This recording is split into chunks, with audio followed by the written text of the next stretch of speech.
श्री कुशालदास विश्वविद्यालय नमस्कार। श्री कुशालदास विश्वविद्यालय की webinar series emerging challenges and opportunities for higher education following the post कोविड-19 पैंडेमिक, इसके तहत हम लोग ये जानने का प्रयास कर रहे हैं कि किस तरह से कोविड-19 कोरोना वायरस की इस महामारी के दौरान हायर एजुकेशन के ऊपर क्या इम्पैक्ट पड़े हैं, स्टूडेंट टीचर कम्युनिटी उनको क्या क्या चैलेंजेस फेस करने पड़ रहे हैं। इसलिए हम समय समय पर डिफरेंट जो इस फील्ड के एक्सपर्ट हैं उनसे ये जानने की कोशिश कर रहे हैं और इन चैलेंजेस को किस तरह से हम लोग अपॉर्चुनिटीज में चेंज कर पाए ताकि स्टूडेंट्स जो कि इस से इफेक्टेड हो रहे हैं उनको सॉल्यूशन मिल सके। तो इसी के तहत हमारा पहला टेक्निकल सेशन हुआ। दूसरे टेक्निकल सेशन में मैं आप सबका हार्दिक अभिनंदन करता हूं। इस टेक्निकल सेशन में हमारे साथ में प्रोफेसर अनिल चंगानी जो कि हेड ऑफ डिपार्टमेंट है एनवायरमेंटल स्टडीज के महाराजा गंगा सिंह यूनिवर्सिटी बीकानेर, और इसके साथ ही हमारे साथ है डॉक्टर जेबी खान जो कि एसोसिएट प्रोफेसर है department of botany. Changani sir, आपका हार्दिक अभिनंदन है श्री कुशालदास विश्वविद्यालय में। और डॉक्टर जेबी खान जो कि एसोसिएट प्रोफेसर है बॉटनी लोया कॉलेज चूरू से, और इनके साथ हैं डॉक्टर श्याम सुंदर प्रिंसिपल सरस्वती कॉलेज से हनुमानगढ़ से ही। और तीसरे हमारे पैनलिस्ट जो है doctor Kamal Kumar Mishra associate professor हैं एमजीडी गवर्नमेंट कॉलेज तारानगर से। और हमारे इस सेशन के जो आखिरी पैनलिस्ट हैं वो है डॉक्टर सतपाल स्वामी, प्रिंसिपल हैं गीता को education TT college Shri Ganganagar से। आप सभी पैनलिस्ट का श्री कुशालदास विश्वविद्यालय के इस प्लेटफॉर्म पे हार्दिक अभिनंदन है।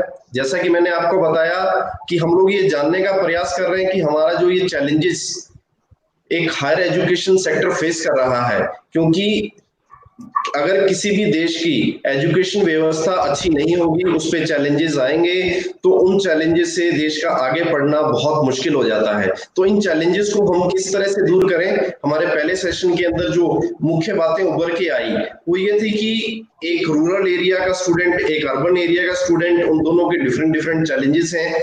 तो इसी की शुरुआत के साथ में सबसे पहले मैं डॉक्टर अनिल चंगानी जी के पास जाना चाहूंगा कि सर जो एक पहले सेशन की बात ये निकल के आई कि जो फेस टू फेस क्लास है उसका ऑनलाइन क्लास एक सब्स्टिट्यूट नहीं हो सकती। उसका एक जो मुख्य कारण है वो ये कि आप क्लास के अंदर स्टूडेंट को 6 से 7 घंटे 8 घंटे तक पढ़ाते हैं तो शायद उतना फिजिकली उससे स्ट्रेस नहीं होता, लेकिन वो जब लगातार 2 से 3 घंटे वर्चुअल क्लास अटेंड करता है तो कहीं ना कहीं वो चैलेंजेस फेस करता है, वो डिप्रेशन का शिकार होना, आई साइट पे इफेक्ट। तो आप इस चैलेंजेस को किस तरह देखते हैं डॉक्टर अनिल चंगानी?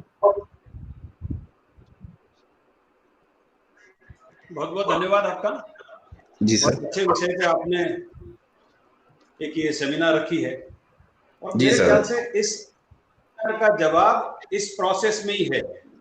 आज हम जिस स्थिति में पहुंचे हैं ये एक डिग्रेडेशन की, हायर एजुकेशन की और एजुकेशन की एक डिग्रेडेशन का सतत प्रोसेस पिछले 20-25 सालों से 30 सालों से चल रहा है। उसी का नतीजा है कि आज हम इस स्थिति में पहुंचे हैं।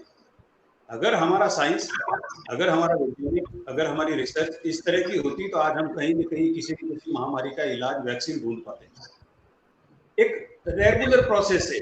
हमने जो हमारा ट्रेडिशनल एजुकेशन सिस्टम था, जिस सिस्टम के तहत हमने दुनिया से अपना महारत हासिल किया, हमने दुनिया को जिससे पहचान मिली, आज भी यूरोप और अमेरिका में हिंदुस्तानी डॉक्टर, इंजीनियर, बिजनेस मैनेजमेंट गुरु सारे के सारे आज अपना परचम लहरा रहे हैं। वो वहाँ मेडिक्स में जाए, वहाँ के हेल्थ सिस्टम में जाए तो सिस्टम को इम्प्रूव कर देते हैं।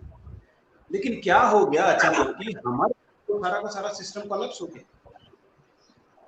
उसकी जो मैं हो सकता है मैं गलत हूँ, मैं बहुत बड़ी वजह जो समझ पाया, हमने धीरे धीरे स्टेप बाय स्टेप हमारे साइंस को, हमारे फिजिक्स को, हमारे मैथमेटिक्स को, हमारे कॉमर्स को, हमारे इतिहास को हमने इधर उधर करना शुरू कर दिया और वो वेस्ट को कॉपी करने के चक्कर में। और धीरे धीरे जो पॉलिसीज में, पॉलिसी बनाने वाला उसके कसूर नहीं है, पॉलिसी मेकिंग में कहीं ना कहीं जो शिक्षक है, जो टीचर है, उसकी भागीदारी कब हो गई। एक मेरी यूनिवर्सिटी का है, आपकी यूनिवर्सिटी का ग्रेजुएट है, वो आईएएस या आईपीएस बनता है, ब्यूरोक्रेट बनता है और बैठ के सिस्टम चलाता है और आप और हमको सबको हाँकता है। उसकी नॉलेज बहुत लिमिटेड है। उसने जो 3 साल तक ग्रेजुएशन में किताबें पढ़ी है, जो दुनिया देखी, उसके लिए वही दुनिया है। उसका सारा सेटअप, सारा रेमेडी निकलती है। और उसमें बचा कुचा योगदान दे देता है पॉलिटिशियन। और किसी एक ने सलाह दी कि फॉर एग्जाम्पल, ज्यादा डिटेल में तो बात नहीं कर पाएंगे, मैं छोटे छोटे पीसेज में बात करता हूँ। हमने डिसेक्शन जी सर। एक बायोलॉजी का स्टूडेंट, मैं 9th में था तो मैंने मेंढक का डिसेक्शन किया था। जब मैं 10th में आया तो रैबिट का भी किया था, मैंने फ्रॉग का किया है, मैंने रोडेंट का किया है, मैंने चूहे का किया है। जब मैं ग्रेजुएशन में था तो मैंने मछली का भी किया है, हर एक स्पीसीज का, पिजन का भी किया है। और ये सारी वर्मिन स्पीसीज थी उस टाइम पे, ये वायरस कुछ भी नहीं हुआ करते थे। तो शायद उसी वजह से हमारा जो आज मेडिकल सर्जन है वो दुनिया में टॉप का सर्जन गिना जाता था, क्योंकि एक एक नर्स, एक एक वेन उसने हाथ से डिसेक्ट की हुई थी।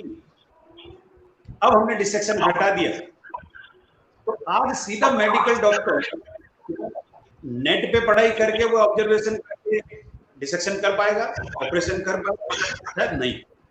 अगर हम इसकी हिमायत करते हैं एनिमल एक्ट के तहत या पीटा के तहत, ये हम ज्यादती करते हैं किसी न किसी के साथ। जिन लोगों ने हमें ये एनिमल एक्ट पास कराया वो अपनी कंट्री में तो सारे वैक्सीन के टेस्ट करते हैं, चाहे यूरोप हो, चाहे अमेरिका हो, चाहे जापान, चाइना हो। हमें वो इस चीज के लिए प्रोहिबिट करते हैं, और हम में से किसी एक को पकड़ के वो मैग्सेसे अवार्ड दे देते हैं, किसी को रमन दे देंगे, और हम उस अवार्ड को लेके हमारे सारे रिसर्च इंस्टीट्यूट को डैमेज करेंगे। कोई जमाने में नेशनल इंस्टीट्यूट ऑफ वायरोलॉजी, आज हालत ये हो गई कि उस इंस्टीट्यूट में कोई अपॉइंटमेंट लेना नहीं चाहता। जो सीनियर साइंटिस्ट है वहां के छोड़ के जाना चाहते हैं, क्योंकि वहां पे एनिमल स्टडी करने के लिए है ही नहीं। तो हम कैसी वैक्सीन बनाएंगे, हम कैसी रिसर्च करेंगे? हम लोगों ने हर एक डायरेक्शन में पॉलिटिक्स डाला। जरूरत की चीज पे जरूरत का चीज नहीं आएगा तो उसका हमें देखना चाहिए कि जो रिसर्च करने वाला है उसकी अलग वैल्यू होनी चाहिए। आज भी हम ये जो अभी हम संवाद कर रहे हैं, ये भी शायद एक खाना पार्टी का हिस्सा है, एक हम खाना पूर्ति कर रहे हैं। सॉरी, अदरवाइज नहीं लें इसको, मुश्किल से इसको 100-200 लोग देखेंगे। लेकिन आज स्थिति ये हो गई है कि हम खुद पॉलिसीज में ये बना दिया शिक्षा उद्यम। हमारी एजुकेशन, जो बच्चा मेरे पास पीएचडी भी करने आता है तो मेरे को जॉब क्या मिलेगा, मेरे को पैसा कितना मिलेगा? ऑब्वियस है, कोई रिसर्च करेगा, कोई टीचिंग करेगा, कोई रिसर्च करेगा, या कोई भी प्रोफेशन में जाएगा, उसको पैसा चाहिए फैमिली सर्वाइवल के लिए। लेकिन हमारी पॉलिसी आपने बिल्कुल ठीक कहा सर कि हमारे लिए चैलेंजेस हैं, लेकिन जहां तक खाना पूर्ति की बात है, मुझे लगता है कि सर क्योंकि ये हम लोगों ने इनिशिएटिव लिया है वो इसीलिए लिया है क्योंकि हमारे सामने जो चैलेंजेस आ रहे हैं उनका सॉल्यूशन कैसे निकले उसके लिए, क्योंकि जैसे जैसे अब लॉकडाउन खुलता जा रहा है, यूनिवर्सिटी कॉलेजेस ओपन होंगे, और उसके साथ में फिर हम उन चैलेंजेस को कहीं ना कहीं कैसे खत्म करेंगे। क्योंकि एक जो गुरुकुल का सिस्टम था वो कहीं ना कहीं पहले जो था कि स्टूडेंट जो वहां पे 24 घंटे अपने टीचर के पास रह के सीखता था, जिसका हमें विश्व गुरु की संज्ञा भी मिली। लेकिन अब जो है हम सिर्फ पहले, फिर उसके बाद टाइम आया कि स्टूडेंट जो है 6-7-8 घंटे के लिए कॉलेज यूनिवर्सिटी जा रहा है। अब कहीं ना कहीं जो ऑनलाइन एजुकेशन मेथड की तरफ जा रहे हैं तो वो भी एक चैलेंजेस है। तो मैं डॉक्टर कमल मिश्रा के पास आना चाहूंगा। प्रोफेसर अनिल चंगारी जी ने एक जो महत्वपूर्ण प्रश्न उठाया वो ये कि कहीं ना कहीं हम वेस्ट की पॉलिसीज को कॉपी कर रहे हैं। हमारे जो टीचर्स का रोल था कि एक टीचर जो देश को बनाने में अपनी बहुत बड़ी भूमिका अदा करता था, उसको कहीं ना कहीं वो निकाल दिया, पॉलिटिक्स का वो इफेक्ट हो गया सारा सिस्टम। तो वेस्ट को कहां तक हम कॉपी करना जायज है या अपनी पॉलिसीज को किस तरह से बेटर बनाएं कि हमारा देश फिर से आगे बढ़ सके और फिर से विश्व गुरु कहें। डॉक्टर कमल मिश्रा।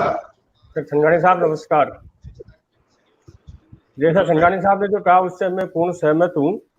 हमारे युवा शक्ति के प्रणेता स्वामी विवेकानंद जी ने कहा था कि शिक्षा का उद्देश्य विद्यार्थी का सर्वांगीण कर्तृत्व और व्यक्तित्व का विकास होना चाहिए। उसके लिए अपने यदि प्राचीन काल में चले तो प्राचीन काल में गुरुकुल पद्धति हुआ करती थी। वहाँ एक गुरु होते थे, फिर 3, 4, 5, 10 शिष्य होते थे। उनका वो वही गुरुकुल में रख के उनका संपूर्ण विकास, शारीरिक, मानसिक सभी विकास किया जाता था और एक अच्छा नागरिक तैयार करके वो देश और समाज की सेवा के लिए आता था। कालांतर में उसके बाद अपने विश्वविद्यालय शिक्षा शुरू हुई, उसमें एक शिक्षक होता था, शिष्य ज्यादा होते थे। उसी को आगे बढ़ाते हुए जब देश की जनसंख्या बढ़ी, नंबर ऑफ स्टूडेंट्स बढ़े, संसाधन कम थे, विश्वविद्यालय महाविद्यालय कम थे, तो एक डिस्टेंस एजुकेशन का प्रचलन चला। अब उसे आगे बढ़ते बढ़ते अब आज हम इस स्थिति में आ गए कि देश की जनसंख्या आज 130 करोड़ है और भारत 2030 में सबसे ज्यादा युवाओं वाला देश हो जाएगा।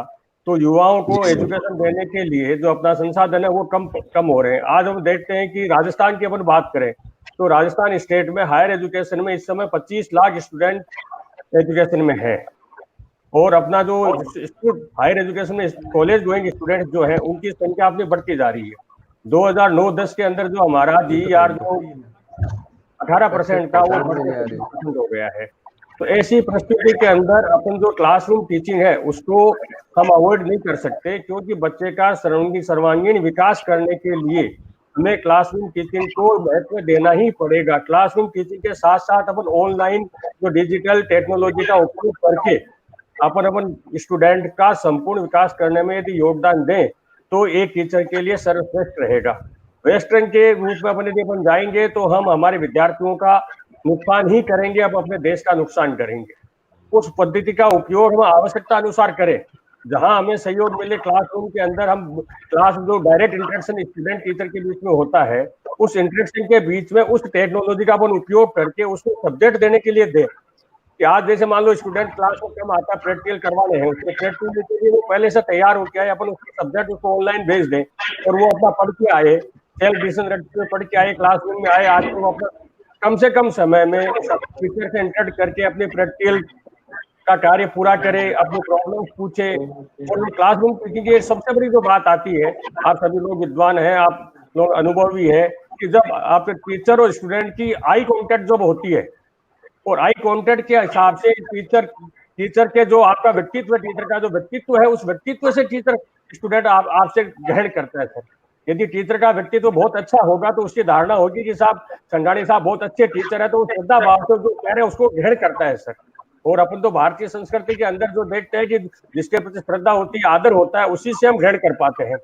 आज आप जिस यूनिवर्सिटी के प्लेटफॉर्म पे आप आज बात कर रहे हैं, ये कुशाल दास यूनिवर्सिटी में मुझे यहाँ आने का अवसर मिला था 2 बार, और मैंने इनका जो गुरुकुल वाला जो रूप देखा है कि विद्यार्थियों के आध्यात्मिक विकास के लिए, शारीरिक विकास के लिए, मानसिक विकास के लिए जो गतिविधियां को एक्टिविटीज करवाते हैं, उनकी वजह से जो विद्यार्थियों में अनुशासन होता है और जो कंसंट्रेशन की पावर बढ़ती है, उससे विद्यार्थी का विकास होता है सर।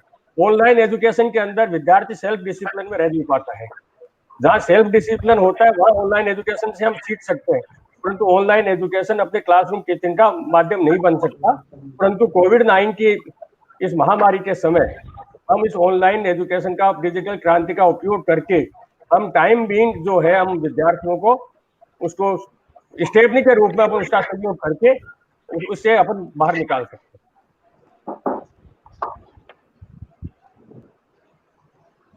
जी सर, बिल्कुल आपने ठीक कहा। मैं अब डॉक्टर श्याम सुंदर के पास आना चाहूंगा कि सर जिस तरह से अभी हमारे दोनों पैनलिस्ट ने बात की कि हमारे जो प्रयास हैं, जो हमारे इंफ्रास्ट्रक्चर हैं, वो शायद इस लेवल पे नहीं है कि हम लोग हर स्टूडेंट्स तक ऑनलाइन क्लास या जो ऑनलाइन मटेरियल्स है, क्योंकि नेटवर्क का इशू है, मोबाइल्स की फैसिलिटी का इशू है, इकोनॉमिक चैलेंजेस है, और इन चैलेंजेस को, खासतौर पे इकोनॉमिक चैलेंजेस को फ्रंट पे मैं लेके आना चाहूंगा कि बहुत सारे लोगों की जो है इस समय नौकरियां जा चुकी हैं।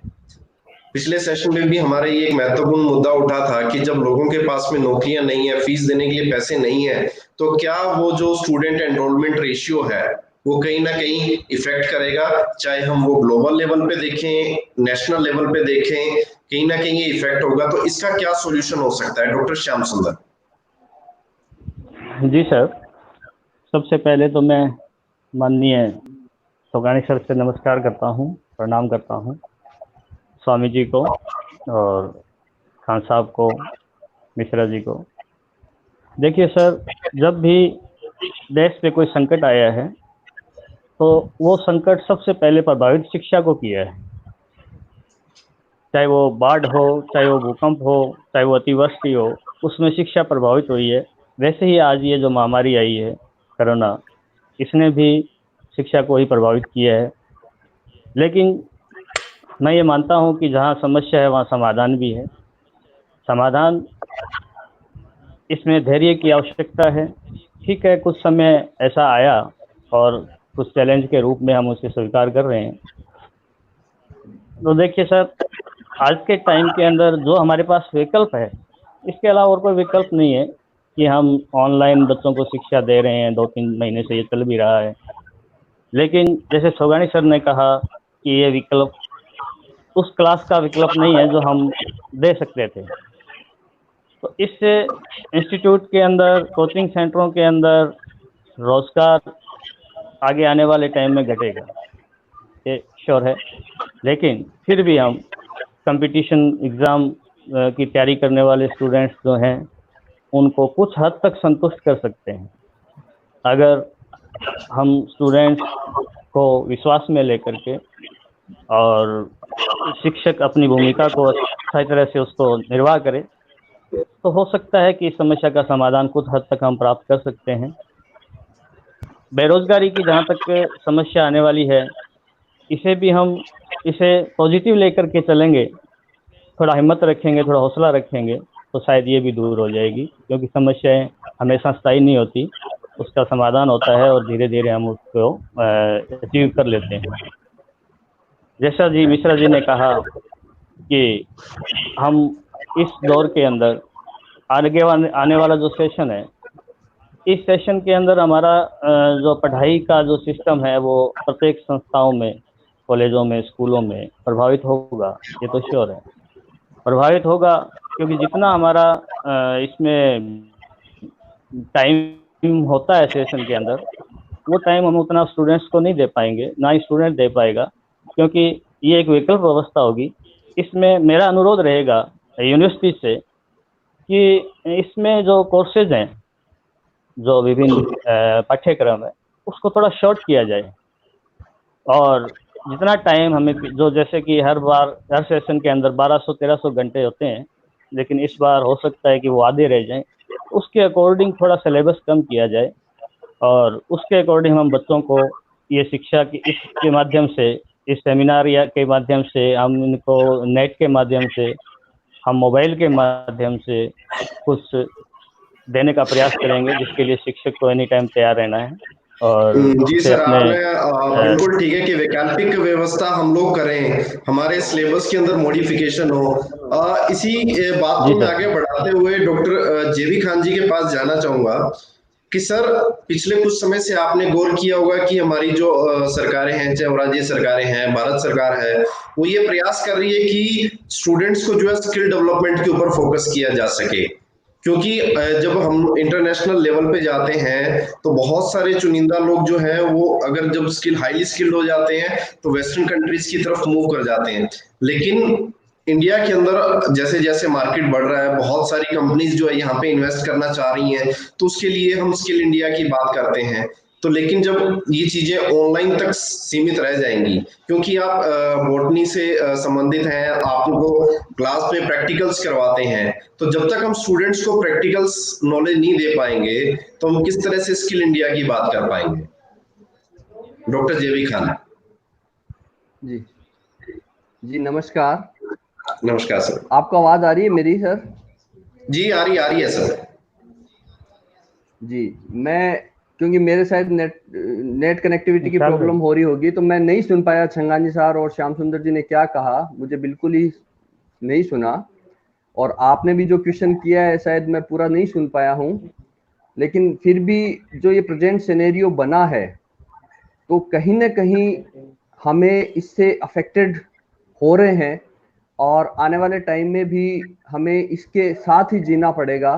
तो हमें हमारी लाइफस्टाइल में तो परिवर्तन करना ही पड़ेगा। और जो आपने कहा है कि जो स्किल का जो मामला है, हमारे पास ग्रेजुएट बच्चे लाखों की तादाद में है, लेकिन स्किल्ड जो हैंड है वो नहीं है। और हम बात करें हमारे बीकानेर डिवीजन की, तो इस एरिया में तो स्किल्ड स्टूडेंट्स मिलते ही नहीं हैं।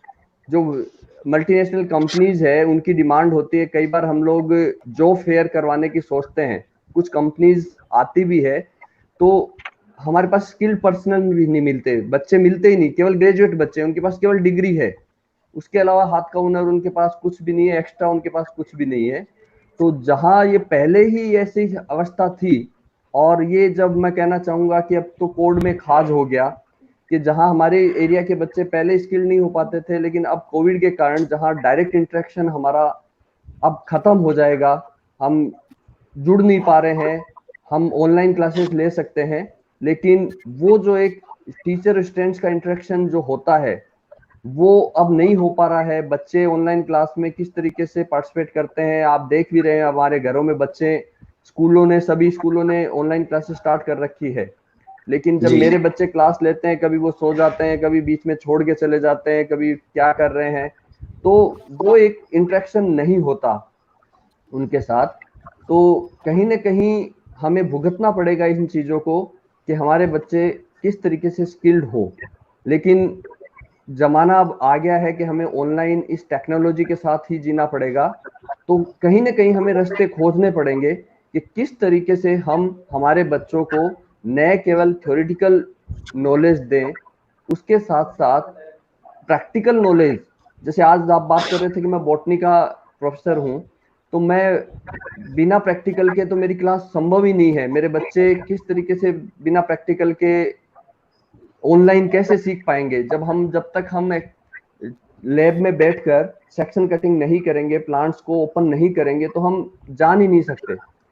कहीं ना कहीं इन चीजों को हमें देखकर आगे बढ़ना होगा, इनका रास्ता हमें निकालना होगा कि कैसे हम सोशल डिस्टेंसिंग को फॉलो करते हुए, और क्या हम बच्चों को बुलाकर, क्योंकि पॉसिबल नहीं है, हमारे पास बच्चे की स्ट्रेंथ इतनी ज्यादा है कि हम कम बच्चों को बुलाकर करें तब हमारे पास टाइम ही नहीं होता, इतना बिजी शेड्यूल है, इतने ज्यादा हमें एक्स्ट्रा वर्क्स में इन्वॉल्व रखा जाता है। तो कैसे हम पॉसिबल करेंगे उन बच्चों को प्रैक्टिकल नॉलेज देने का?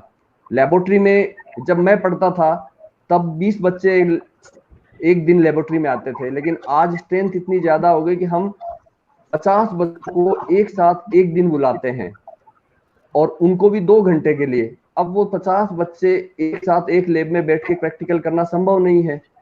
तो जी सर। कहीं ना कहीं बहुत ब्रॉड लेवल पे पॉलिसी मेकर्स को बैठकर इसका एक समाधान ढूंढना पड़ेगा कि कैसे हम अपने बच्चों को प्रैक्टिकल नॉलेज दें और कैसे हम अपने बच्चों को स्किल्ड बनाएं। जी जी, डॉक्टर जेबी खान, आपने बिल्कुल ठीक कहा कि हम जो है वर्चुअल प्रैक्टिकल लैब्स हैं उसकी तरफ हमें जाना पड़ेगा, और कहीं ना कहीं जो ऑनलाइन जो ट्रेडिशन बनता जा रहा है इसे हमें अपने एजुकेशन सेक्टर का हिस्सा बनाना पड़ेगा। लेकिन ये ऑनलाइन के साथ में भी एक बहुत बड़ा चैलेंज आ रहा है। डॉक्टर सतपाल, मैं आपके पास आना चाहूंगा। डॉक्टर सतपाल, आप सुन पा रहे हैं? जी जी सर। हाँ जी सर। हेलो, आवाज नहीं आ रही सर? हेलो, आवाज आ रही? हाँ हेलो सर। जी सर, आ रही है आपकी आवाज। ऑनलाइन से जुड़ा हुआ सर एक सवाल है कि अभी हमारे जो एक स्टूडेंट है हिमांशी, उन्होंने पूछा है कि हम ऑनलाइन एजुकेशन की तरफ बढ़ तो रहे हैं, लेकिन ऑनलाइन एजुकेशन के लिए भी बहुत सारे प्लेटफॉर्म सामने आ रहे हैं, अलग अलग एप्लीकेशंस हैं, लेकिन बहुत सी बार उसमें न्यूज़पेपर में भी आ रहा है ये एप्लीकेशन सेफ है, ये एप्लीकेशन सेफ नहीं है, कि आपका डाटा चोरी हो जाता है। तो ऑनलाइन एप्लीकेशन को चूज करते समय हम लोग किन बातों का ध्यान रखें, किस ऑनलाइन मेथड को अपनाएं, उसके बारे में आप क्या कहना चाहेंगे डॉक्टर सतपाल स्वामी? हाँ नमस्कार सर, अनिल जी, संगानी नमस्कार। कोविड जी, जी खान साहब। सर, हमें हमारा ऑनलाइन डाटा पेश करते दौरान अपने पासवर्ड जो है वो अपने सुरक्षित रखना चाहिए। बिना हमारा पासवर्ड जब तक सुरक्षित नहीं रहेगा तब तक हम वो जो सारी की सारी जो प्रक्रिया है, अगर हम हमारा सामान्य पासवर्ड 3-4 बार ऐसा रख देते हैं जिससे क्या है कि लोग हमारे डाटा को जो चुरा लेते हैं। तो ये बहुत सारे लोग जो है फेसबुक आईडी को शेयर कर लेते हैं, तो इन आवश्यकताओं में बचना चाहिए।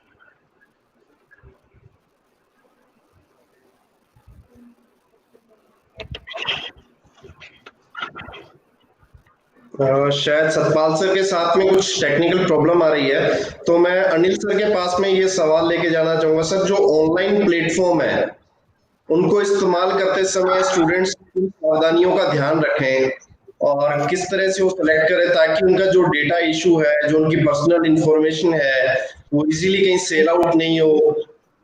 तो इसके बारे में आप क्या कहेंगे सर? ये चैलेंजेस जो है खासतौर पे जब ऑनलाइन के, मान लिया कि हम लोग ऑनलाइन की तरफ जाना चाहते हैं, लेकिन ऑनलाइन के जो अपने चैलेंजेस हैं उनको किस तरह से फेस आउट किया जाए? डॉक्टर अनिल जी सर, आप देखिए साहब, सबसे बड़ी चीज ये है कि आज अगर आप देखें दुनिया में, चाइना ने अपना एक अलग मुकाम हासिल कर लिया। उसकी वजह ये है कि उसने टेक्नोलॉजी अपनी खुद की डेवलप कर ली। आज हम सोशल मीडिया की बात कर रहे हैं, आज अभी जिस माध्यम के थ्रू आप हम बात कर रहे हैं, क्या ये माध्यम अपना है? ये अपनी कंट्री का इजाद किया हुआ नहीं है, जबकि दुनिया में हम आईटी सेक्टर में बहुत आगे हैं। तो शायद हमें ये सोचना पड़ेगा अब इसकी तरफ आना है। ठीक है, ये अलग इश्यू है कि हम उस पर 100% आ जाए, 50% आ जाए, 25% आ जाए। प्रैक्टिकल नॉलेज के साथ साथ ये डेफिनेट एक पार्ट रहेगा ऑनलाइन, लेकिन क्या हम सारी की सारी चीजें, सारा हमारा एजुकेशन, हमारी सारी सोसाइटी की जो रिक्वायरमेंट है इस ऑनलाइन के माध्यम से पूरी कर सकते हैं? शायद नहीं। तो हमें ये देखना होगा सबसे पहले तो ये इंफ्रास्ट्रक्चर तो हमारा हो। अभी भी हम किसी गूगल पे हैं, किसी दूसरे नेटवर्क पे हैं, इस कंट्री का तो नेटवर्क भी नहीं है।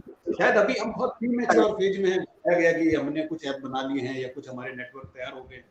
चाइना ने अपना खुद का बना लिया, जर्मनी का अपना खुद का है, जापान का अपना खुद का है। तो जो हम डाटा चोरी की है, जो फियर करते हैं, मेरे ख्याल से ज्ञान की या नॉलेज की कोई चोरी कर ही नहीं सकता। मेरा जो प्रेजम्पशन है, मेरी जो समझी है उसको मैं ही जानता हूँ, आप शायद समझेंगे तो उसको अलग नजरिए से समझेंगे। एनीवे, ये एक इशू है। तो हमें टेक्नोलॉजी को पहले अपना पूरा करना पड़ेगा, और हमारे जो इंस्टीट्यूट है, एकेडमिक इंस्टीट्यूट है, उनको टेक्नोलॉजी से इक्विप्ड करना पड़ेगा। मैं बिना जाने ब्लाइंड में बोल रहा हूँ, more than 50% university doesn't have the smart classes.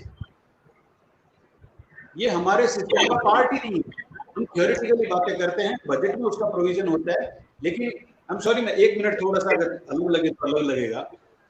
Ji sir, का जो कुछ 100% बजट में से 80% चला जाता है आपका आईआईटीज को, आईआईएम को, सेंट्रल यूनिवर्सिटीज को, जो आपकी कंट्री का मुश्किल से कोई 1 लाख स्टूडेंट लेके बैठे हैं, सब मिला के ज्यादा से ज्यादा 1.5 लाख होगा। बाकी आप 7 करोड़ स्टूडेंट स्टेट यूनिवर्सिटियों में, स्टेट कॉलेजेस में और प्राइवेट कॉलेजेस यूनिवर्सिटियों में पढ़ाते हैं, उनको 20% बजट देते हैं। गाइडलाइन तैयार करते तो कहते हैं ये आईआईटी की गाइडलाइन है, ये सेंट्रल यूनिवर्सिटी की गाइडलाइन है, इसके अकॉर्डिंग स्मार्ट क्लास होनी चाहिए, ऑनलाइन क्लासेस होने चाहिए, प्रेजेंटेशन होनी चाहिए, प्रोजेक्ट वर्क होनी चाहिए, रिपोर्टिंग होनी चाहिए। आई एम सॉरी, मेरा जो क्लाइंट है, मेरा मैं अपने ही एग्जाम्पल लूंगा, वो 4.5 लाख बच्चे बैठे हैं हमारे गाँव में, सबके सब नेटवर्क को एक्सेस नहीं है, ये मानना पड़ेगा। इवन हम जो संवाद कर रहे हैं उसमें भी कभी सर्टिफिकेट का कनेक्शन जरूर हो रहा है, कभी तो ये नेचुरल है। हम इसमें चेक नहीं करते, हम ये मानना पड़ेगा। हमें ये व्यवस्थाएं अपने ऐसा किसी कंपनी के थ्रू बड़ा कर दूं, तो प्राइवेट कंपनी आपका डेटा का क्या करेगी हम सब जानते हैं।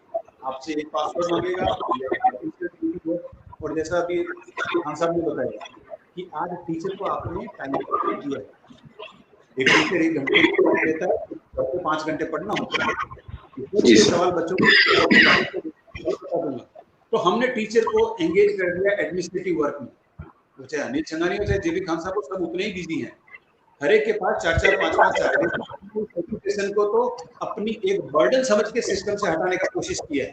उसी का नतीजा है कि हमने प्राइवेटाइजेशन को बढ़ावा दिया। पहले प्राइवेटाइजेशन जब हुआ था तो गवर्नमेंट सारा प्रोग्राम देती थी, इक्विपमेंट देती थी, लैब फैसिलिटी देती थी, ग्रांट देती थी, सरकार ने सारी ग्रांट बंद कर दी। तो अब आपको अपना इतना बड़ा इंफ्रास्ट्रक्चर चलाना, आप कहाँ से रिसोर्स लाओगे? आपका सारा रिसोर्स तो सेंट्रल यूनिवर्सिटी लेगी, सारे आईआईएम ले गए, आईआईटीज ले गए, और आपको कंट्री रन कर यूनिवर्सिटी का सेटअप। आपका फौज में बंद हो जाएगा, आपकी कॉलेज में जाएगा, आईआईटी किया हुआ आर्मी में नहीं जाएगा, बीएसएफ में नहीं जाएगा, होम गार्ड में नहीं जाएगा, फॉरेस्ट डिपार्टमेंट में नहीं जाएगा, किसी बैंक का वर्कर नहीं बनेगा। पूरे सिस्टम को रन करने के लिए बिजनेस में कंप्यूटर ऑपरेटर हो, कोई अपना बना रहा है, कंप्यूटर ट्रेनिंग करके कोई, तो वो सारे के सारा स्टॉक आप और हमारी जो स्टेट यूनिवर्सिटी वो देते हैं करोड़ों में। हमें ये समझना पड़ेगा कि प्रोडक्शन करने वालों का जीरो अगर कंपेयर किया जाए नेशनल। फिर हम रेटिंग की भी बात करते हैं, कि एमजीएसयू को ये रेटिंग मिलना चाहिए या हमें जयपुर यूनिवर्सिटी को ये मिलना चाहिए, हमें डीयू होना चाहिए, हमें जेएनयू जैसा हो जाना चाहिए, तो हमें आमूल चमूल प्लानिंग करनी पड़ेगी। आईटी एक पार्ट हो सकता है, it can not be your education system. आपकी एजुकेशन का ऑनलाइन सिस्टम पार्ट हो सकता है, क्योंकि जितना टाइम नहीं दे पाते, अभी जो क्राइसिस आ गया कोविड का, शायद हमें जो क्लासेस लेनी थी, इवन जो एग्जाम करवाने के लिए हम कोई अल्टरनेट दे सकता है, जैसा 3 पेपर का मिला के 1 पेपर कर लो, या उसको मार्किंग डिवाइड कर दो, या उसको प्रमोट कर दो, तो कई जगह कर भी रहे हैं, ठीक है, कर दीजिए, फिर बाद में यही प्रोडक्ट आपने फॉरवर्ड करके भेजा सोसाइटी को मिलेगा, कॉन्सिक्वेंसेस सोसाइटी को देना है। ये हम एजुकेशन सिस्टम में बैठे लोगों की जिम्मेदारी है सोसाइटी में अच्छा प्रोडक्ट दें। हमने पहले एक एक्सपेरिमेंट किया था, 8 बिना के बच्चों को आगे तक लाना, उसका नतीजा वो आज यूनिवर्सिटी में बैठा है मार्क्स लेके। तो हमें कुछ चीजें बदलनी पड़ेगी, वरना हम ऑफलाइन कर ले, वो बेसिक चीज जो बदलेगी उसका कोई नतीजा हमें जैसा हम उम्मीद कर सकते हैं।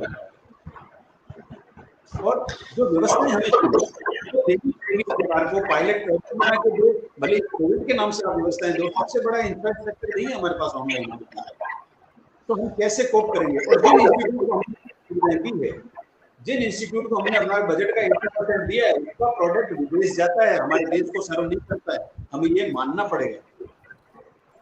तो यही है, जो इंफ्रास्ट्रक्चर अगर हमारे मिलेगा तो हम इसका यूज कर सकते हैं, नॉट होलिस्टिकली, तो पार्टली हिस्ट्री डिपेंडेंट रहना पड़ेगा, दैट इज ट्रू, बट हमारी सारी टेक्नोलॉजी खुद की होनी चाहिए, या हमारे रिसेंट इतने इंडस्ट्रीज हम ऐसा भी नहीं बना सकते अपना सॉफ्टवेयर। हम ये कन्वर्सेशन भी किसी और के माध्यम से कर रहे हैं, वो चाहे गूगल हो चाहे कोई और हो। जी सर, बिल्कुल आपने ठीक कहा कि जो सबसे बड़ा हमारा चैलेंज है वो कहीं ना कहीं पॉलिसी लेवल पे आ जाता है कि गवर्नमेंट का जो एजुकेशन बजट आ रहा है वो 80% सिर्फ उन लोगों पे खर्च हो रहा है, सेंट्रल यूनिवर्सिटीज, आईआईटीज, एनआईटीज, जिसमें कि मुश्किल से जो स्टूडेंट की स्ट्रेंथ है वो 3 से 5 लाख है, बाकी 7 करोड़ जो स्टूडेंट हैं उनको वो फैसिलिटीज ही नहीं मिल पा रही हैं। वो 20% बजट के अंदर हम उन 7 करोड़ स्टूडेंट को स्किलफुल बनाना चाहते हैं। तो मैं डॉक्टर कमल मिश्रा के पास आना चाहूंगा कि हमारे जो ये पॉलिसी लेवल पे लैकुना है, और कहीं ना कहीं अब जो है एम्प्लॉयमेंट को लेके भी हमारे सामने चैलेंजेस आएंगे, तो इन पॉलिसी एम्प्लॉयमेंट जनरेशन के लिए, क्योंकि अब जब ऑनलाइन सेक्टर बढ़ेगा, जिस तरह से प्राइवेट सेक्टर एक बार बढ़ा था तो उसके बाद में नए चैलेंजेस आए एम्प्लॉयमेंट को लेके, उसी तरह से अब जब ऑनलाइन सिस्टम बढ़ेगा तो कहीं ना कहीं हम लोग चैलेंजेस देखेंगे एम्प्लॉयमेंट को लेके। तो उनके लिए क्या पॉलिसीज होनी चाहिए ताकि हमारे स्टूडेंट्स जो हैं वो ज्यादा से ज्यादा अच्छी जॉब्स के लिए प्लेस हो सके? डॉक्टर कमल मिश्रा। ये कोविड-19 की जो महामारी आई है, इसको एक अपॉर्चुनिटी समझ के इसके ऊपर यदि उच्च स्तर पर कार्रवाई हो तो इससे एम्प्लॉयमेंट भी बढ़ेगा, क्योंकि जैसे कि विश्व के अंदर भी देख रहे हैं, चाइना में जो कंपनियां हैं वो वहाँ से वाइंड अप होके अन्य देशों में जाना चाह रही है। तो यदि जब वो कंपनीज हमारे देश में आएगी तो एक सबसे बड़ा काम ये है कि हमारे देश में अभी जो अब कोविड-19 के समय अपने ध्यान में आया कि हमारे जो माइग्रेंट लेबर्स हैं वो एक जगह केंद्रित है, जैसे बॉम्बे है, अहमदाबाद है, सूरत है, कोलकाता है, दिल्ली है, वो सब यूपी, बिहार, राजस्थान, पश्चिम बंगाल सब जगह से गए हुए हैं। यदि इस कोविड-19 को अपॉर्चुनिटी मानते हुए अपन लोकलाइजेशन के ऊपर कार्य करें और वहां पर अपने उद्योग धंधे शुरू हो तो उसकी वजह से हम एम्प्लॉयमेंट का उपयोग कर सकते हैं। इसको सीधे से हम कह सकते हैं ये स्वदेशी का उपयोग करते हुए जो मजदूर जहाँ का है वो वहीं रह के काम करे, उसको वहीं काम मिले। तो फैक्ट्रीज हो तो उससे क्या होगा कि हमने एम्प्लॉयमेंट दूर होगा और इस प्रत्येक जिले का विकास होगा, प्रत्येक स्टेट का विकास होगा, तो पूरे देश का विकास होगा। तो ऑनलाइन का उपयोग अपन इसमें ये कर सकते हैं कि ऑनलाइन के अंदर जैसे अपने जो अपन बहुत पीछे हैं, जैसे संजानी साहब ने कहा कि आज हम उसका उपयोग कर रहे हैं, दूसरे देश के किसी के माध्यम से उपयोग कर रहे हैं, चाहे गूगल हो, चाहे फेसबुक हो, चाहे वेबिनार के ऊपर करें, कुछ भी करें, हमारा कुछ भी नहीं है। तो अपन एजुकेशन के अंदर हम ये चाहें कि जैसे कि हम एमजीएस यूनिवर्सिटी के उसमें हैं, तो एमजीएस यूनिवर्सिटी के पाठ्यक्रम जो है उसका एमजीएस यूनिवर्सिटी का अपना कोई एक प्लेटफॉर्म हो जिसके ऊपर वो अपने पाठ्यक्रम के ऊपर आधारित प्रत्येक लेसन जो इंटरेस्टिंग हो, आकर्षक हो और बच्चे को ज्ञानवर्धक हो, उसको अपन उस पाठ्यक्रम की लाइब्रेरी बना के हम प्लेटफॉर्म पे नहीं दें। बच्चा जो एक लेक्चर पढ़े सुने, उसको समझने की कोशिश करे, वो सेल्फ डिस्कस उसके साथ कंसंट्रेट करे, तो उसको लगे कि नहीं वास्तव में मुझे कुछ मिला है। हाँ, अब मुझे इसमें समस्या आएंगी वो मैं टीचर से जाके पूछ सकता हूँ। अभी क्या रहा है कि हम ई लाइब्रेरी उपलब्ध करा रहे हैं कि साहब ये 50 लेक्चर है, आप देखिए। अब वो बच्चा उसमें देखता है, पहले लेसन में जाता है, वहीं से वो जाके वो उसको डिसकंटिन्यू कर लेता है, फिर बोर हो जाता है। और हमारे जैसे कि अभी खान साहब ने कहा, अब मैं अभी जेबी खान साहब का आपको बताऊं, कोविड-19 का इन्होंने कितना अच्छा उपयोग किया है सर, कि एनएसएस के माध्यम से इन्होंने एनएसएस के वॉलेंटियर्स में के अंदर उनको उनका क्या कर्तव्य है, वो उसके देश और समाज के लिए वो क्या कर सकते हैं, ये चीजें इन्होंने प्रैक्टिकली करके दिखाई है सर। हमारा तारंगर एक छोटा सा कस्बा है जिसमें न कोई रोजगार के साधन है न कोई और है।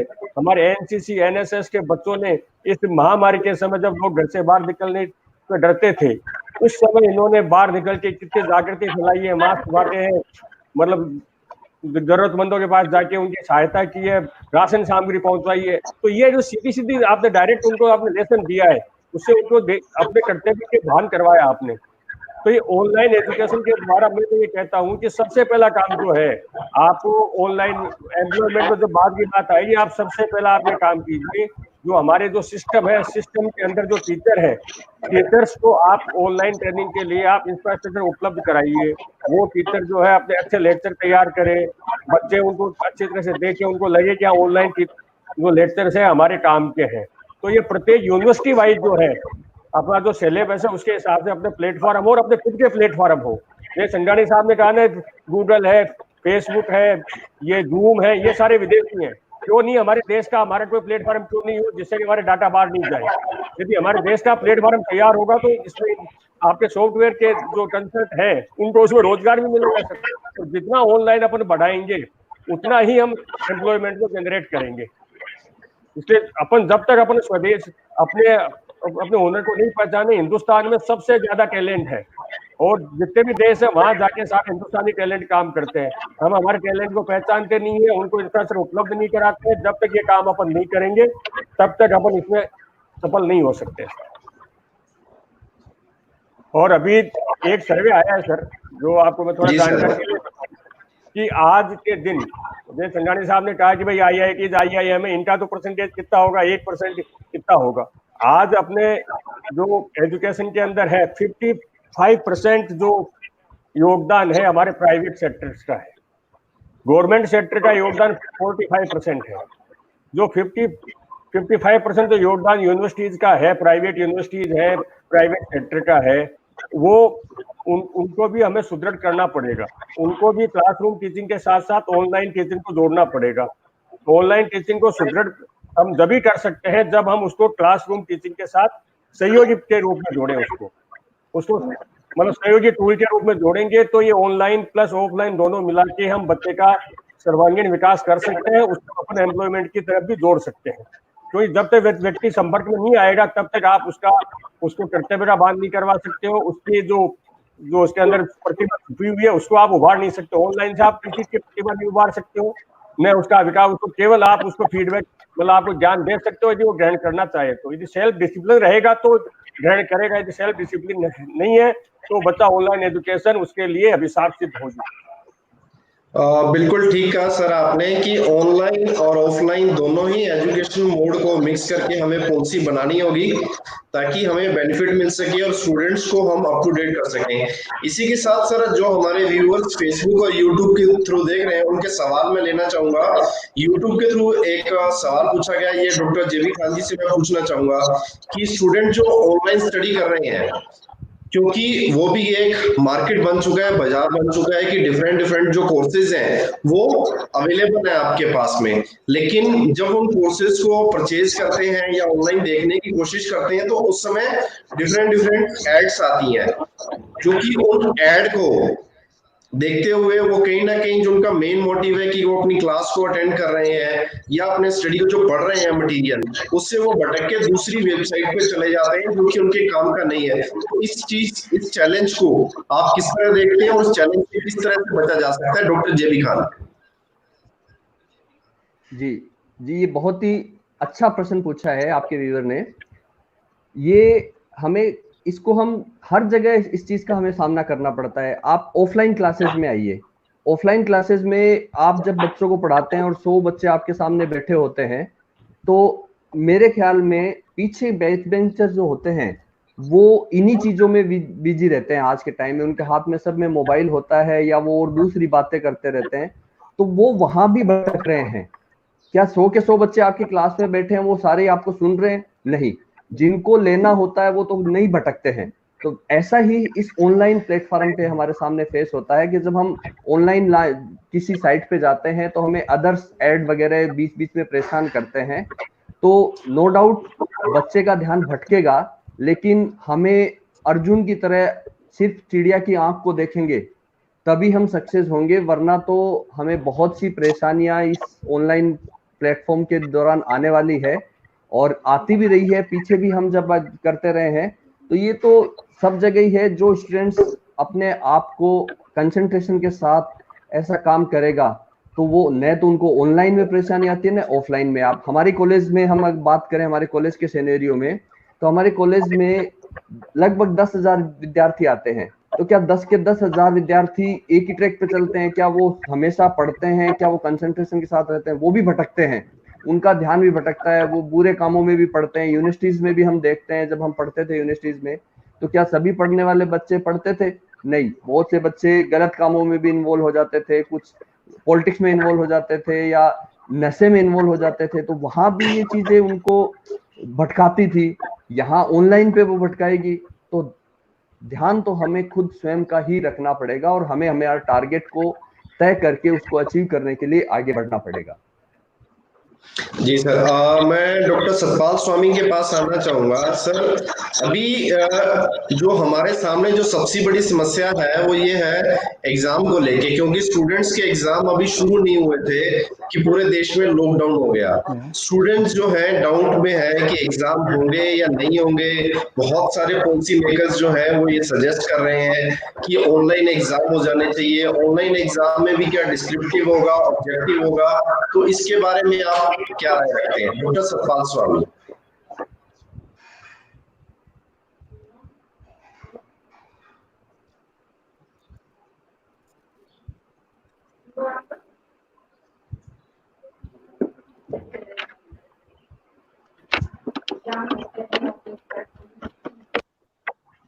डॉक्टर सतपाल, आप सुन पा रहे हैं?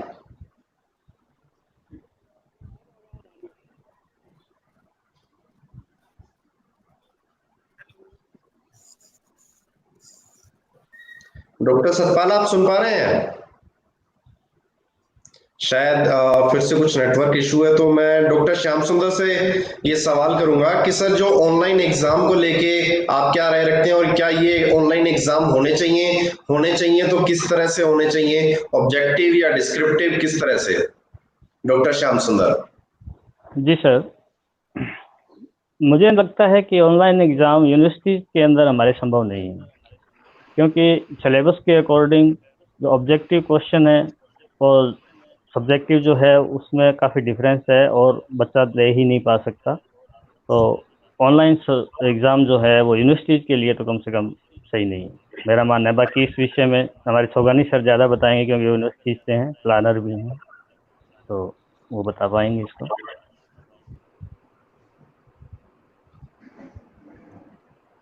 जी सर, ये ऑनलाइन एग्जाम की जो व्यवस्था है वो करवाई जा सकती है, लेकिन ऑनलाइन एग्जाम जो है वो हम बहुचयनात्मक पर्सन है, ऑब्जेक्टिव टाइप से ले सकते हैं। मॉडल रूप में बच्चे से एक ग्रुप बना करके उसका लिया जा सकता है, लेकिन इस प्रकार की अभी तक हमारे विश्वविद्यालय में ऐसी व्यवस्था है नहीं। अगर की जाए तो इस प्रकार की हो सकती है कि बच्चों से एक ग्रुप बना करके और विषय विशेषज्ञों के द्वारा उनसे जैसे और जो इंटरव्यूज होते हैं उस प्रकार की प्रणाली के।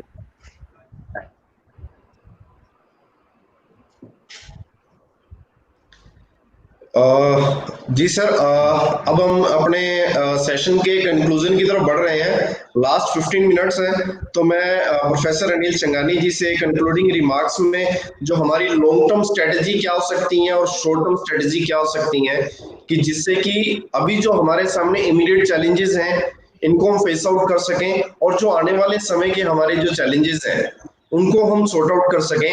तो ऐसी क्या हमारी पॉलिसीज आप गवर्नमेंट को रिकमेंड करेंगे, हमारी यूनिवर्सिटीज को रिकमेंड करेंगे, प्रोफेसर अनिल?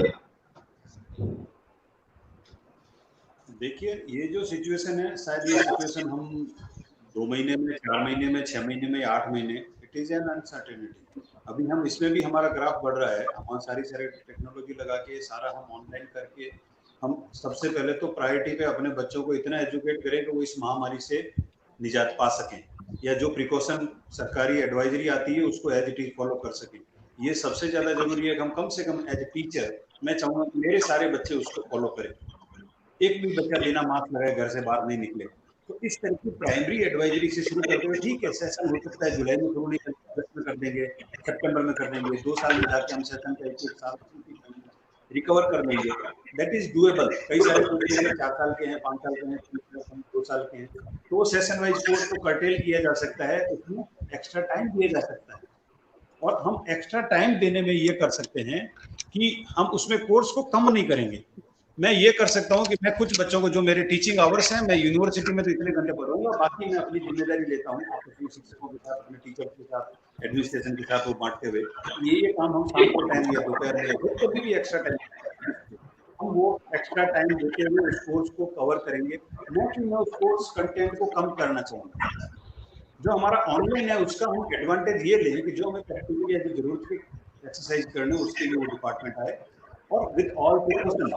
अब सिस्टम ने ये कह दिया है घर में भी आपको रहना है, घर के बाद आपको पढ़ाई के अलावा भी जो आपकी बाकी जिंदगी आपको जीनी प्रिकॉशन से जीनी पड़ेगी।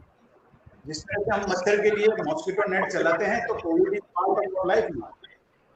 As a biologist, I know this virus is not going to be evacuated 100% throughout the world. जिस तरह से HIV हमारे साथ है, ये भी हमारे साथ रहने वाला है। HIV का दूसरा तरीका है इसके प्रिकॉशन। तो इसके साथ मानते हुए हम अपने सिस्टम को कुछ को वाइंड अप करके नया सिस्टम खड़ा नहीं कर सकते। बिल्कुल। इस आते हुए कैसे जो हमारी एग्जिस्टिंग फैसिलिटी है, अगर मैं एग्जाम नहीं ले सकता हूँ 500 बच्चों का अपने सेंटर पे, तो मैं 250 बच्चों को 1-1 मीटर की डिस्टेंस पे बिठा के ले लूँ। मैं टाइम टेबल इस तरह से डिजाइन करूँ कि आधे सुबह आ जाए, आधे शाम के शिफ्ट में आ जाए। क्लासें भी मेरे को इस तरह से करनी पड़ेगी कि मैं सुबह 4 घंटे कुछ बच्चों को क्लास, और उसमें ये कर सकता हूँ मैं अपना 80% कोर्स कर दूँ 100 का। 80% जो मेजर मेरा कोर्स है वो प्रैक्टिकल कर रहा हूँ डिपार्टमेंट में, 20% में ऑनलाइन कर दूँ। तो इस तरह का कुछ तालमेल करके डेफिनेटली हम एजुकेशन को जो है उसको ड्रैग नहीं होने देंगे। Will come out with this, और भी धीरे धीरे और भी एडवाइजरी आएगी। लेकिन एक जो सजेशन रहेगा इसके माध्यम से, as a teacher, we are basically teacher, तो जो सिस्टम में बंदा बैठा हुआ है उसको हमें ये बताना पड़ेगा कि आप वहाँ पे बैठ के 2 लाइन का आदेश जारी नहीं करो, ऑनलाइन क्लासें ले लो। जैसे जेबी खान साहब ने बहुत अच्छे से कहा कि बच्चा बैठ के एक अटेंडेंस तो देता है टीचर, हम मेरी क्लास में 40 बच्चे, कौन कौन आ गया, यस सर, स्क्रीनशॉट खींचा, भेजा, काम खत्म, वो साथ के साथ पबजी खेल रहा है। हमें उसको कॉलेज, इंस्टीट्यूट या स्कूल क्लास में लाना ही इसीलिए पड़ा कि वो सारी दुनिया छोड़ के आए हमारे पास। बिल्कुल। एक तरफ हमारा ट्रेडिशन जो कहता था, हमारी एजुकेशन आज से 2 साल पहले ये कहती थी कि मोबाइल ने हमारे वर्ल्ड ओवर एजुकेशन सिस्टम को मारा है, बच्चों की आईसाइट और 50 तरह की ब्रेन की बीमारी है, इसको एक एडिक्शन दिया था। WHO ने बीमारी चुना हुआ है ऑनलाइन, जो आप और हम बैठे हैं इसको भी, जो इतने घंटे से जाता रहता है उसको ये बीमारी है एक तरह से ऑनलाइन आने की। और कई लोग हैं 24 घंटे लगे रहते हैं। तो हमें मैं आज एक चीज, ये चीज बच्चों को हमें डिजिटल से अलग करना है, हमें बच्चों को प्रैक्टिकल नॉलेज देना है, बच्चों को फील्ड में ले जाना है। बच्चों को यूरोप और अमेरिका में, बेंगलोर में शुरू हो गया कि बच्चों को कीचड़ में डालते हैं, उससे उनकी इम्यूनिटी बने। तो हमने हमारे सारे हाइजीन करते करते इतने ट्रेडिशन बदल दिए, जो बेसिक चीजें वही हम चेंज करना चाहते हैं डिजिटल के नाम से, टेक्नोलॉजी के नाम से। ये नहीं होगा। हमारे जो ट्रेडिशन है वो वैसे ही रहेंगे। जिस जियोग्राफिकल रीजन में हम बैठे हुए हैं, जिस कंडीशन में हम हैं, इसको चेंज नहीं कर सकते। हमें ये देखना पड़ेगा कि हमारे यहाँ पे एग्रीकल्चर, हमारा लाइफ स्टॉक, बाहर की कंपनी यहाँ पे कंपनी तो not a suitable place for him. हमारे यहाँ पे तो life stock industry, dairy industry वाला आ जाए, एग्रीकल्चर वाला आ जाए, फार्मिंग वाला आ जाए, बायोडायवर्सिटी वाला आ जाए, हर्बल मेडिसिन वाला आ जाए, उसके लिए स्कोप है। प्लानिंग में लेना पड़ेगा किस पार्ट में कौन सी इंडस्ट्री स्टैब्लिश की जाए। आएगी दुनिया से कुछ कंपनी आएगी, लेकिन थोड़े दिनों में हमारी स्किल, हमारा रिस्पॉन्स देखते हुए वो सरकना भी शुरू हो जाएगी। अभी भी ऑनलाइन आप कई लोग करवाते हैं, कई प्लेसमेंट एजेंसीज को बुलाते हैं, हम इंटरव्यू लेते हैं, आप और हम टीचर बैठते भी है कई जगह, 100 में से वो बोला था एक बता दो आप अपनी तरफ से किसको ले। इंजीनियर को ये नहीं आता कि 10 में कितना कॉस्ट लगेगा। हमारा प्रैक्टिकल नॉलेज जो है वो हमारे को बहुत जरूरी है। हमारी लोकल जो नॉलेज है उसको प्रमोट करना पड़ेगा, हमारी जो लोकल साइंस है उसको प्रमोट करना पड़ेगा। जो फूड इंडस्ट्री भी है तो हमें यहाँ पे बिस्कुट नहीं बनाने हैं, हमें यहाँ पे केयर सामग्री का प्रिजर्वेशन का तरीका बताना है, किस तरह से कैसे आप बेल बना सकते हैं, किस तरह से उसकी मार्केटिंग कर सकते हैं, हमें वो कॉमर्स लाना पड़ेगा, लाना पड़ेगा। जो रिसोर्स हमारे आसपास हैं और उसमें हमारा ट्रेडिशनल प्रैक्टिस बहुत अच्छा है। आज भी हमारी व्यवस्थाएं जो ट्रेडिशनल है, शायद आज और आप और हम बात कर रहे हैं, हम लोग बचे हुए हैं। जिस तरह मैंने बताया भी था कई बार कि जो दुनिया में महामारी हुई है, राजस्थान में रिकवरी रेट वो सबसे कम है, क्योंकि और मेरा जो खान पान है उसमें डेयरी बहुत बड़ा हिस्सा है। आप कितनी बड़ी लॉकडाउन आ जाए, आप और हम दूध दही से घी से महरूम नहीं हुए। केयर सामग्री के कमिश्नर भरे हमारे घरों में पड़े हुए हैं, कई तरह के ट्रेडिशनल फूड हमारे घर में पापड़ बड़ी पड़े हुए हैं, और हमारा न्यूट्रिशन वैल्यू, हमारा इम्यून पावर उस पर सस्टेन किया और हम आज भी बचे हुए हैं।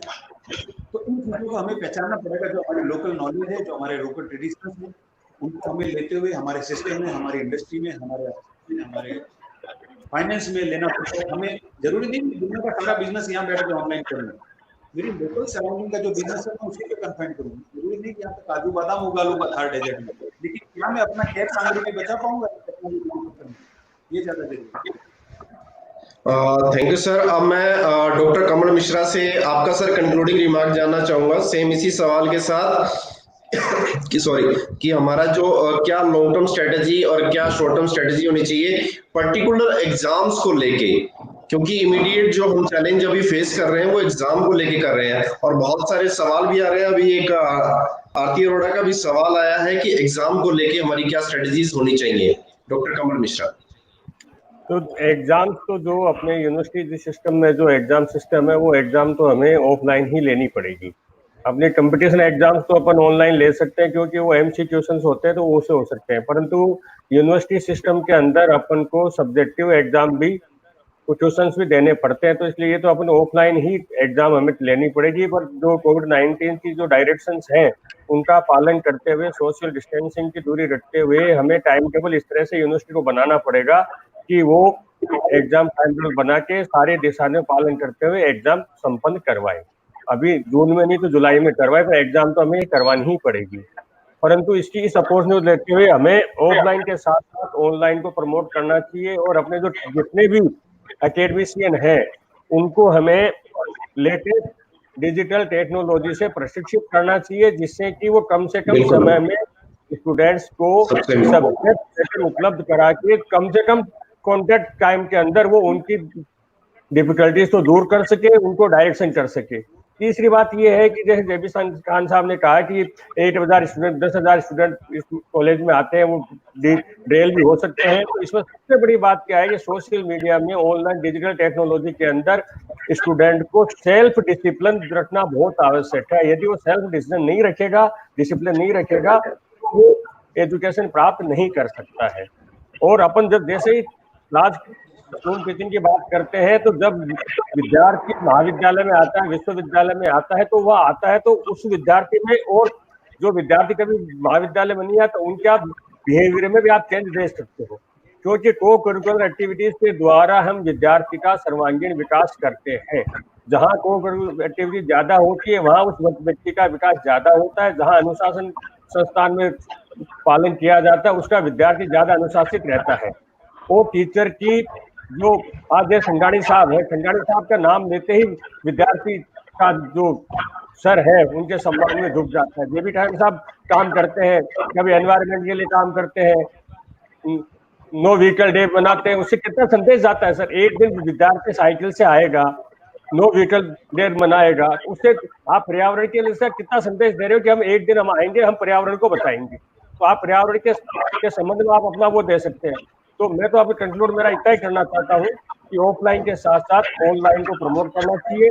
और जो एकेडमिशियन है, हम सब एकेडमिशियन है, सब अपने सब्जेक्ट में एक्सपर्ट है, परंतु हमें टेक्नो फ्रेंड बनाने के लिए प्रशिक्षित किया जाना चाहिए। और हमें खुद को भी आज जितने भी प्लेटफॉर्म उपलब्ध है उनमें जाके हमें अपने आप को अपडेट करना चाहिए। सब्जेक्ट अपडेट के साथ साथ टेक्नोलॉजी में भी अपडेट हो और विद्यार्थियों को कम से कम समय में अधिक से अधिक देने की कोशिश करें। कॉलेज टाइम के अलावा भी विद्यार्थियों के लिए हम उपलब्ध रहे, उनकी समस्याएं टेलीफोन पे है, व्हाट्सएप पे है, किसी भी माध्यम से उनको सॉल्व करें, तो हम इस कोविड-19 का मुकाबला बहुत आसानी से कर सकते हैं। इसको एक महामारी के साथ साथ अपनी अपॉर्चुनिटी मान के हम अपने आप को हायर एजुकेशन क्षेत्र में भी इसको उपयोग करते हुए आगे बढ़ सकते हैं। Thank you sir.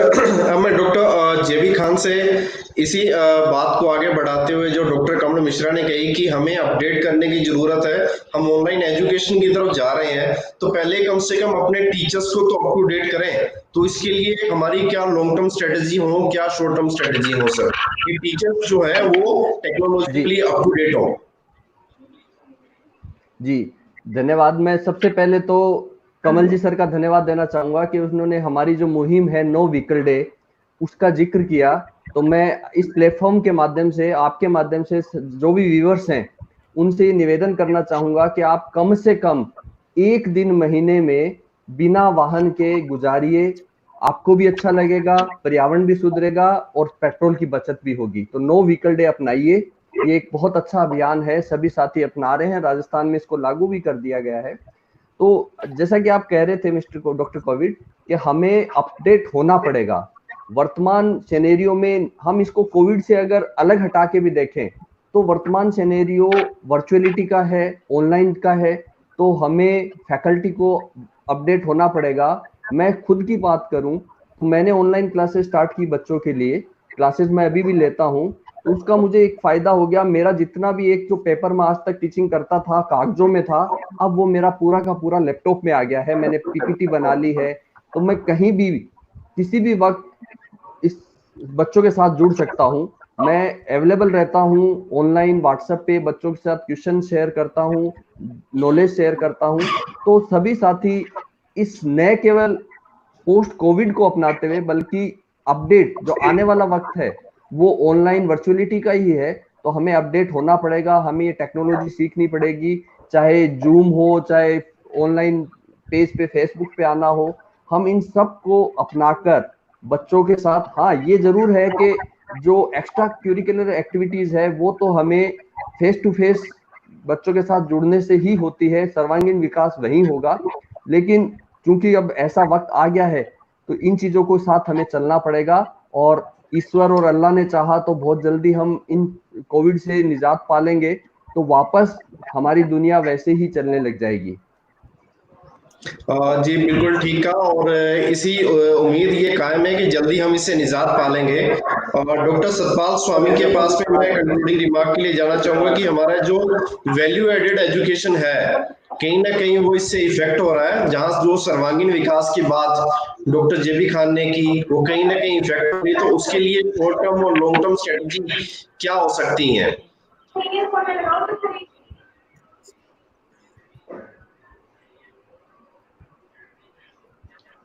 Ji doctor Satpal Swami.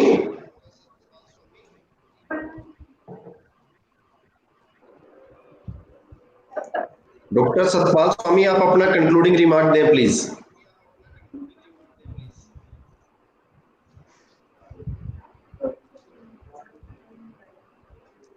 Doctor Satpal सुन पा रहे हैं सर आप? हाँ जी सर। सर आप अपना कंक्लूडिंग रिमार्क दें। शायद उनको आवाज नहीं सुन पा रही है, शायद यही प्रॉब्लम है। डॉक्टर श्याम सुंदर में आप। हेलो जी सर, आप इस वेबिनार के कंक्लूजन में क्या कहना चाहेंगे कि हमारी जो वैल्यू एडेड एजुकेशन है वो किस तरह से इफेक्ट हो रही है, उनके शॉर्ट टर्म और लॉन्ग टर्म क्या स्ट्रेटेजीज हो सकती हैं? आपकी आवाज नहीं आ रही है सर। चलिए सर, हमारा समय भी खत्म हो रहा है, तो लास्ट 30 सेकंड में डॉक्टर श्याम सुंदर मैं आपसे जानना चाहूंगा इसी सवाल को आगे बढ़ाते हुए कि हमारी जो वैल्यू एडेड एजुकेशन है वो कहीं ना कहीं इफेक्ट हो रही है, जी तो सर। इस जी सर, क्या शॉर्ट टर्म और लॉन्ग टर्म स्ट्रेटेजी हो सकती है डॉक्टर श्याम सुंदर?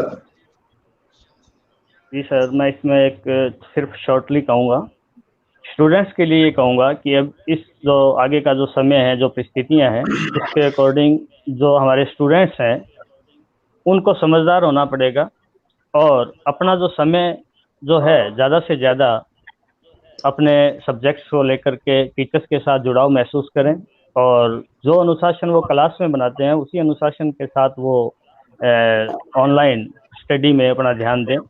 बाकी इसमें जो वैल्यूज़ है, मैं थोड़ा सा सोगानी सर की बात से सहमत हूँ कि ट्रेडिशनल जो हमारा था, जिस प्रकार हमारा गुरुकुल पद्धति थी, उसके अंदर प्रत्येक स्टूडेंट्स को सब कुछ आ रहा था। उसमें कोई ये सिलेबस नहीं होता था, कुछ और नहीं होता था। जीवन के कुछ नैतिक मूल्य थे, कुछ संस्कार थे और इस तरह की जो स्टडी थी वो उसमें करवाई जाती थी। तो ये परिवार का भी समाज में भी वो रहता है। तो इस तरह के संस्कार जो है अपने आप में ऑब्जर्व करे और बाकी जो टाइम है उसका सदुपयोग भी करे। और ये जो समय है, जो संकट का समय है, ये हमेशा नहीं बना रहेगा, इसलिए हौसला रखे और ये निकल जाएगा वक्त और इस वक्त के साथ जीना स्वीकार करना ही पड़ेगा। जिस प्रकार हमारे घरों में करंट है, विद्युत है, लाइट है और हम उसके नज़दीक नहीं जाएंगे, क्योंकि हम जाएंगे, हमें पता है कि अगर उनके नज़दीक जाएंगे तो हमें वो झटका देगा या हमें नुकसान देगा। वैसे ही कोविड है, कोरोना है, हमें उसको थोड़ा संभल के चलना होगा। हम उनके नज़दीक नहीं जाएंगे, सोशल डिस्टेंसिंग है, मास्क है, इस तरह का हम करते हुए और हमारे यूनिवर्सिटीज़ की, हमारे राज्य सरकार की जो गाइडलाइन आएगी उसके अकॉर्डिंग आगे एग्ज़ाम भी होने हैं और आगे क्लासें भी होनी हैं। तो ये धीरे धीरे सब कुछ सामान्य हो जाएगा, लेकिन हमें एक बार उस गाइडलाइन के अनुसार हमें करना है और हमें हौसला रखना है। जी सर। बहुत बहुत धन्यवाद sir. Professor Anil Kumar Changani, doctor JB Khan, doctor Kamal Mishra, doctor Satpal Swami ji, doctor Shyam Sundar, बहुत बहुत धन्यवाद। आप सभी का बहुत बहुत धन्यवाद कि आपने अपने बिजी शेड्यूल में से हमारे लिए समय निकाला और अपने जो उत्तम विचार थे वो हमारे साथ साझा किए कि जो इस महामारी के दौरान हम चैलेंजेस फेस कर रहे हैं वो चैलेंजेस कितने बड़े हैं और उनके लिए क्या ऑप्टिमम सॉल्यूशन हो सकते हैं, किस तरह से हम स्टूडेंट्स के साथ फिर से आगे बढ़ने का और इस देश को आगे बढ़ाने के लिए काम कर सकते हैं, क्योंकि टीचर ही है जो एजुकेशन के माध्यम से जो देश पीछे हो रहा है उसको फिर से आगे लेके जा सकता है। आप सभी का बहुत बहुत धन्यवाद श्री कृष्णदास विश्वविद्यालय के मंच पे आने के लिए। आप सभी का बहुत बहुत धन्यवाद। बहुत बहुत धन्यवाद। धन्यवाद सर, धन्यवाद। जय हिंद, जय हिंद, जय भारत। जय हिंद, जय भारत।